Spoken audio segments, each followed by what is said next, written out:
Chapter 5, Monopolies. Monopolies exist when there is a single or limited number of sellers, entry to the market is limited or restricted, the product is unique, and information is restricted. Go over these one at a time. A single seller. In the classic sense, a monopoly is one company owning the market for a good or service. In 21st century terms, if a few companies are able to dominate the market, they are acting as a monopoly as truly as if they were one company. Unique products. Now, I can never have a monopoly on donuts because donuts are not a unique product. But there are companies that can have a unique enough product that they have a virtual monopoly. The product being created is unique enough that not many people know how to make it or know how to make it well. Barriers to entry in the market. A company that controls entry into the market perpetuates the monopoly. A company's been in business long enough, it can make products more cheaply than anyone else, and it has production facilities working at peak efficiency. This creates a barrier to entry by producing through an economy of scale. By making many of a thing, the marginal cost for each thing is low. Government restrictions on who can operate and where they can operate also create artificial barriers. A company that owns all the resources in an industry has a natural monopoly. Like the De Beer Diamond Company in South Africa. They own like 85 or 90% of the world's diamond mines. Imperfect information. How to make the product, the process of manufacturing or refinement, the obtaining of the raw materials is very closely guarded. Now, in the beginning, there was Apple and there was IBM. IBM made computers and told everyone else how to make an IBM computer. Apple made computers, but they kept their secret, and the only way you could get an Apple was to buy one directly from Apple. Not long afterwards, there were IBM clones, IBM compatibles, and since the late 90s, even though International Business Machines no longer made a personal computer for home use, all of the machines in the computer labs are IBM PCs. Apple kept their information on how to make an Apple computer secret until December of 1994. They licensed the technology to a few companies out there, and then they quickly realized with their revenues falling that these companies were making the same quality of Apple computer but for a much lower price. This went on for just under 3 years. On August 5th, 1997, Apple withdrew the licensing to make Apple clones. Now, when we're talking about a monopoly in the economic sense, the word is monopoly, just like the board game. One person controls all the land in a certain area, and once that land is locked up under one owner, that owner can do with that property whatever they want. Usually that's developing the land, and monopoly brings more money into the person's hands and leads to developing other properties. Ultimately, the winner of monopoly is who? The person who drives everybody else out of the competitive arena by controlling the board. And now a brief history lesson. Historically, when you talk about monopolies, and in the context of this class, you can either say monopoly or you can say trust. The most famous trust story is the one about Standard Oil. The year is 1860 and the country is busy tearing itself apart and going to war against itself. A young man named John D. Rockefeller was sent out by his bosses to research the possibility of digging oil wells. He came back and advised against it, recommending instead the refining of the oil that was dragged out of the ground. His recommendation was round-filed, so he went and struck out on his own. Within 10 years, he incorporated the Standard Oil Company and was worth $1 million. Sorry. Rockefeller saw there were opportunities to grow his company, so first he bought up a lot of rail interests. That was the only way that Standard Oil would be able to be shipped. Then he went out to the competition and offered to buy them out, incorporating their facilities and workers, lock, stock, and barrel into Standard Oil. Within another 10 years, by 79, Rockefeller controlled 90 to 90% of the oil refineries and a big chunk of the railroad interest to get the oil from the fields to the refineries and from the refineries to the distributors.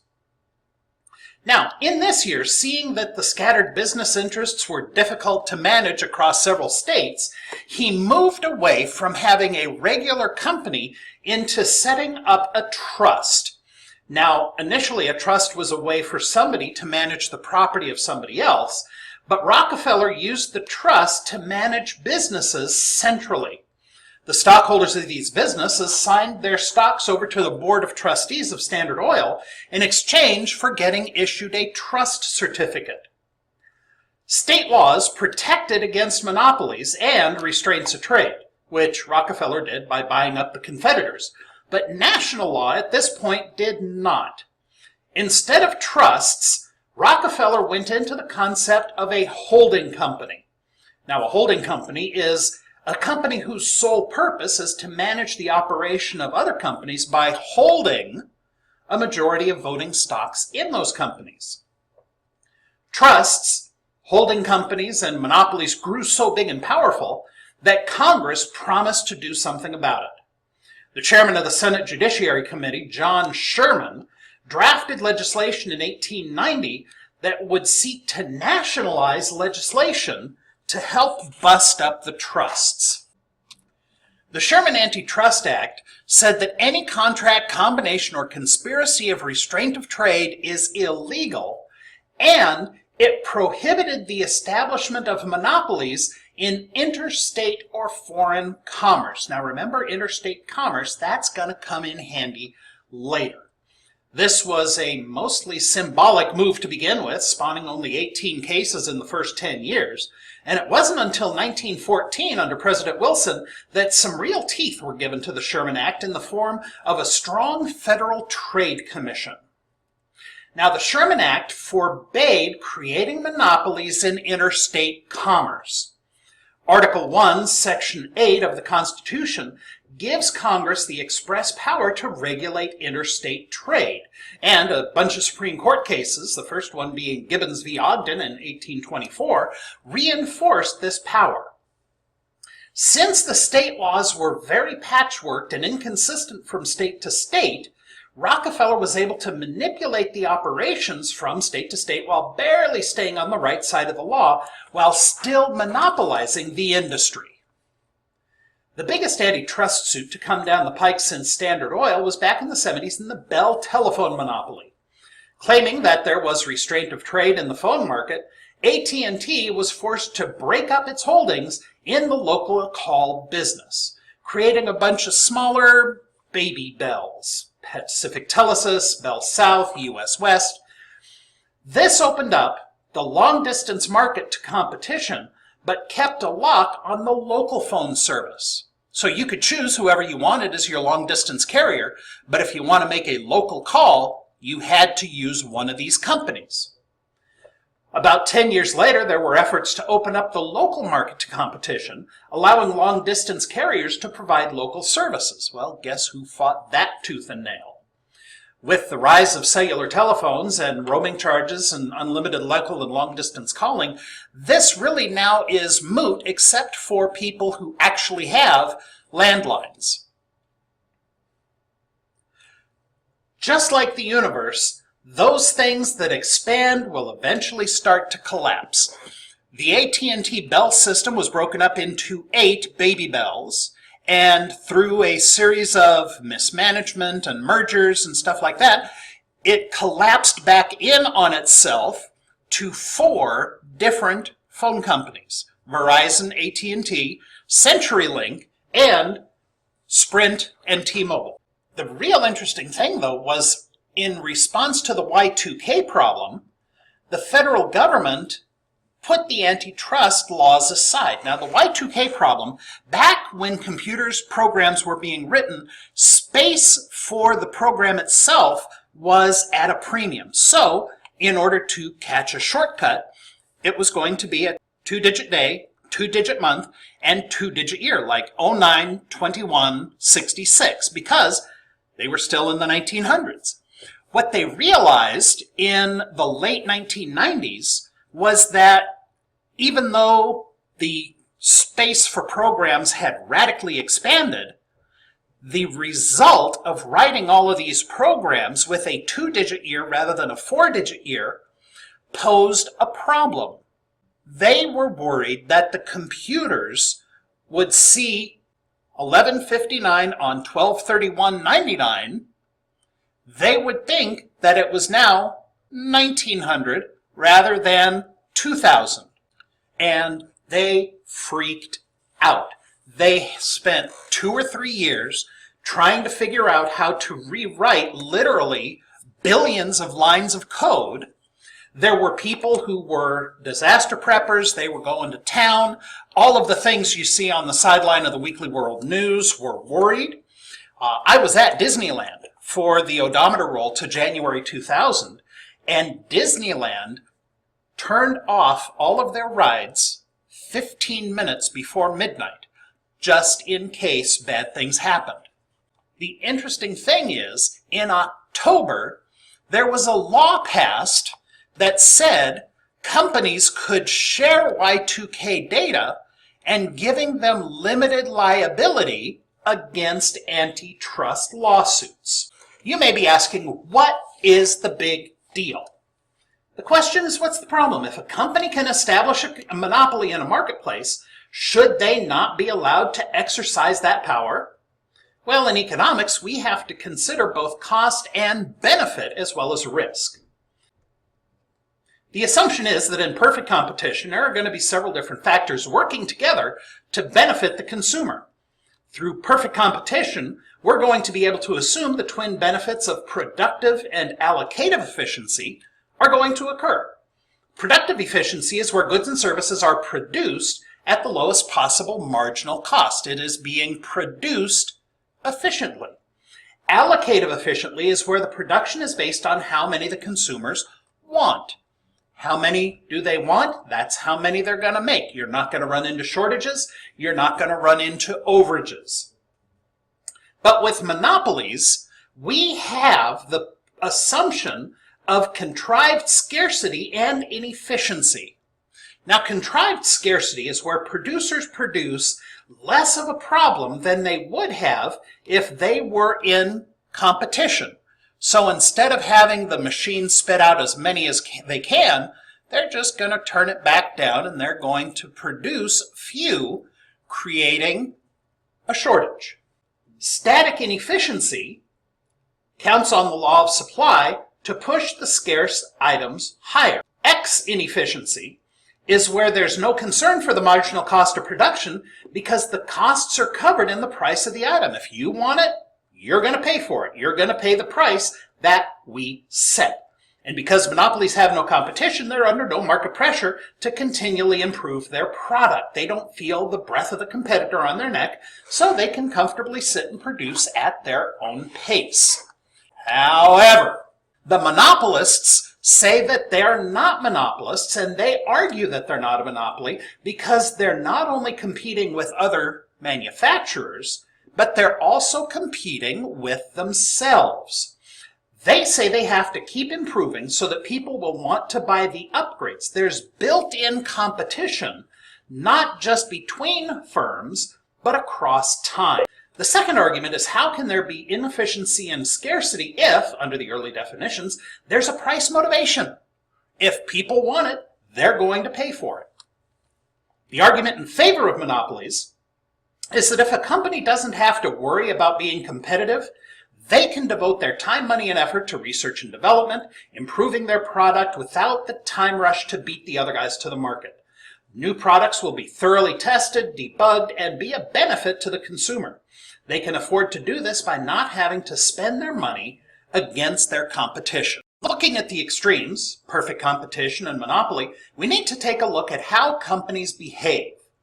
Companies need to make a profit in order to remain alive. If their outlay is greater than their income, they go broke. But sometimes there are companies that are running well but financially troubled. They produce a good product but can't continue to produce and stay in the black as well. This is where other companies come into the act. When companies join forces with other companies, either by voluntarily joining or by being taken over, it's called a merger. The assets and liabilities of both companies are combined, hoping that the ailing company gets a boost and the original company has added value. There are three types of mergers. Horizontal merger is where two companies at the same level combine to increase their market coverage and make themselves larger in the process. If I were to take over Krispy Kreme, that would be great. CNN Time Warner is another example of a horizontal merger. They're both broadcast facilities. Mergers reduce the number of brand names in competition, and it could lead to a monopoly. The latest merger was between T-Mobile and Sprint. A vertical merger is where different levels of production are involved. Let's say the folks at Fram, who make the oil filters, take over Napa Auto Parts or Jiffy Lube. They have now a built-in market for their products, and they're getting their profits from possibly their competitors. The third is a conglomerate merger, where seemingly unrelated companies combine. R.J. Reynolds Tobacco and Nabisco merged, so the people who made your Oreos made your Marlboros as well for a while. You saw the same thing when the Disney company took over the California Angels and bought ABC Broadcast, the Star Wars and Marvel franchises as well.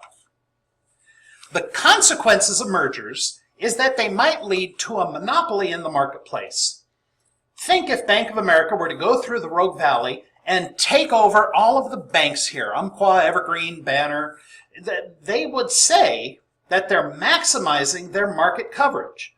But too much exposure in a market or in the market can strangle competition and lead to a monopoly. So how do we block monopolies?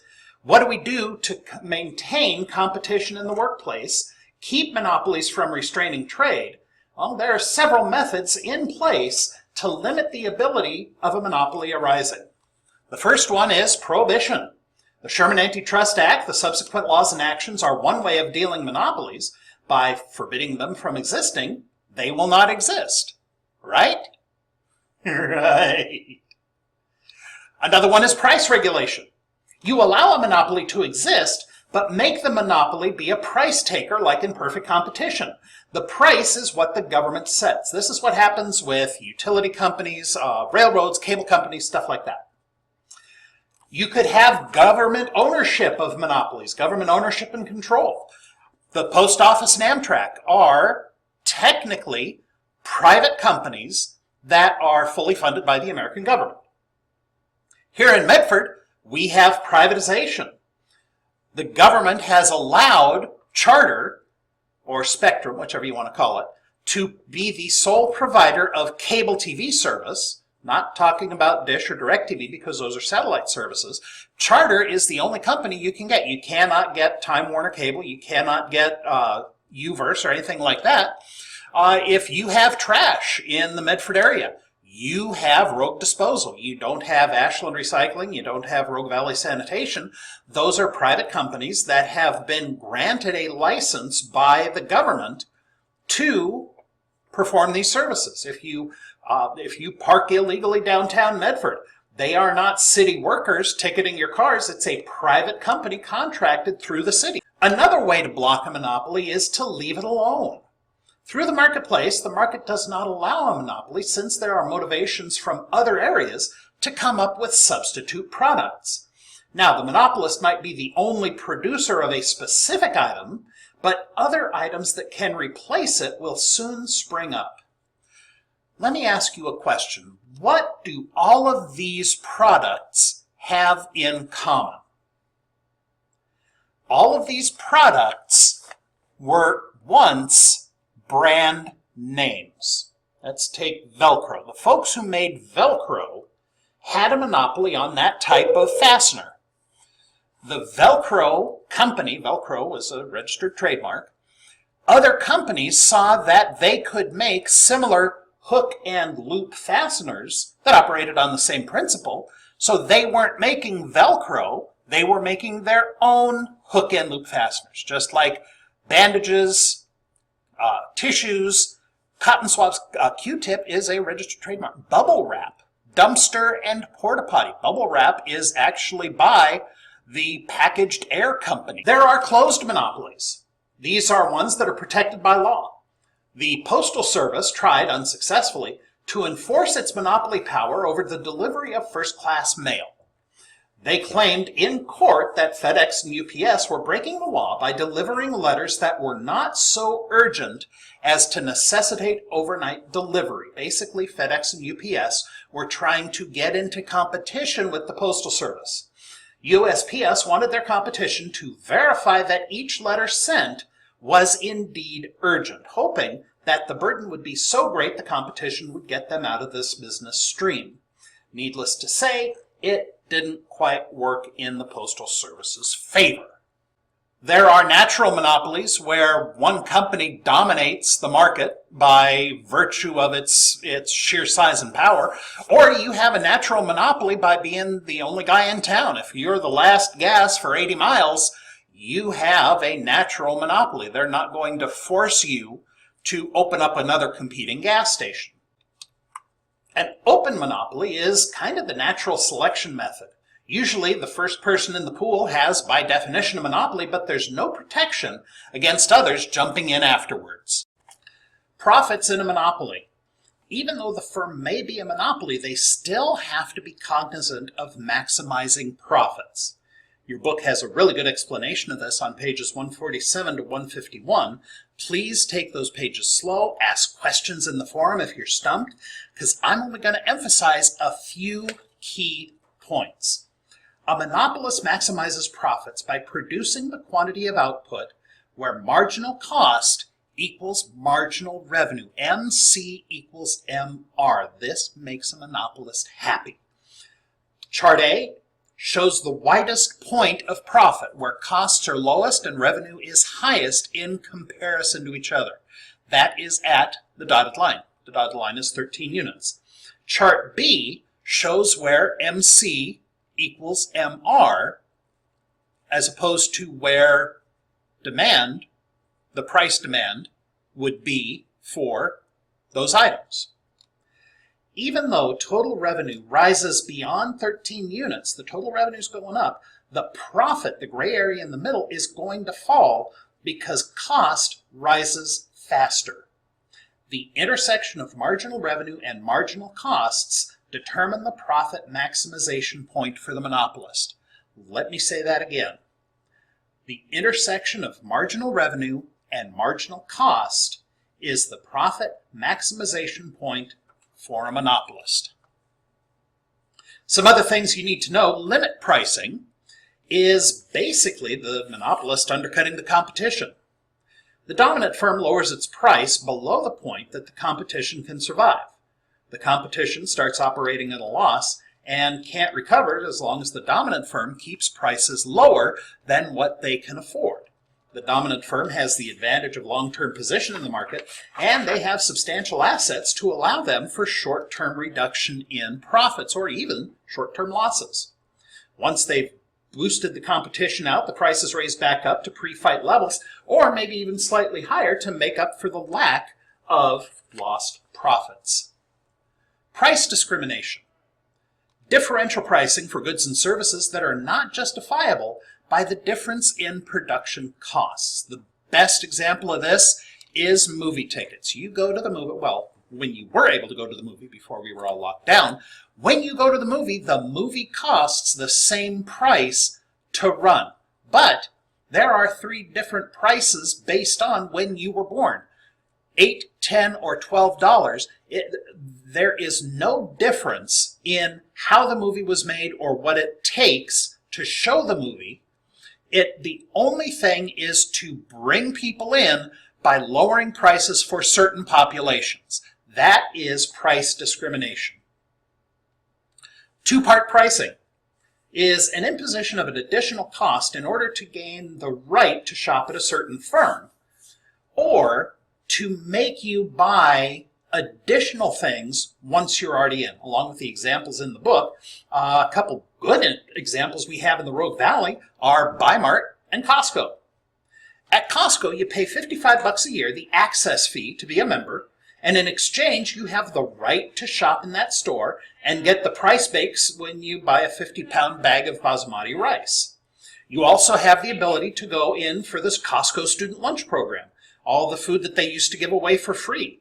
Remember, that's not free, that's TANSTAFL. Disneyland had two-part pricing. Used to be up until the mid-80s that you had to buy a ticket book, and the tickets would allow you access to certain rides based on how fun they were. The A-ticket rides were like the carousel behind Cinderella's castle, Great Moments with Mr. Lincoln. The E-ticket rides were the really good ones. They were the Mr. Toad's Wild Ride, stuff like that. The cover of the book that you see on the screen allowed you to get into the park. But if you wanted to ride the rides, you had to keep buying full ticket books. They didn't just sell packs of E-tickets or D-tickets. Each ticket, and it would be posted right here on the ride, you know, if you want to go on Mr. Toad's Wild Ride, it's an E-ticket ride. So you had to keep buying the coupon books even though you were already in two-part pricing. At Bi-Mart, you don't have to pay money to become a member, but you do have to register. This registration it's the purest sense of cost because you have to give up your time and effort not only to fill out the paperwork, but also to show your card every time you go into the store. Now, what I would like you to read is the section on market performance in a monopoly. Be familiar with the concept, but don't real fret about it too terribly much. And that means that basically if it appears on the quiz, I'm going to be talking about it in general terms. And pages 163 and 164 seem to be, you know, I think they're kind of important. And if you were to ask me, I think that you should think they're kind of important too.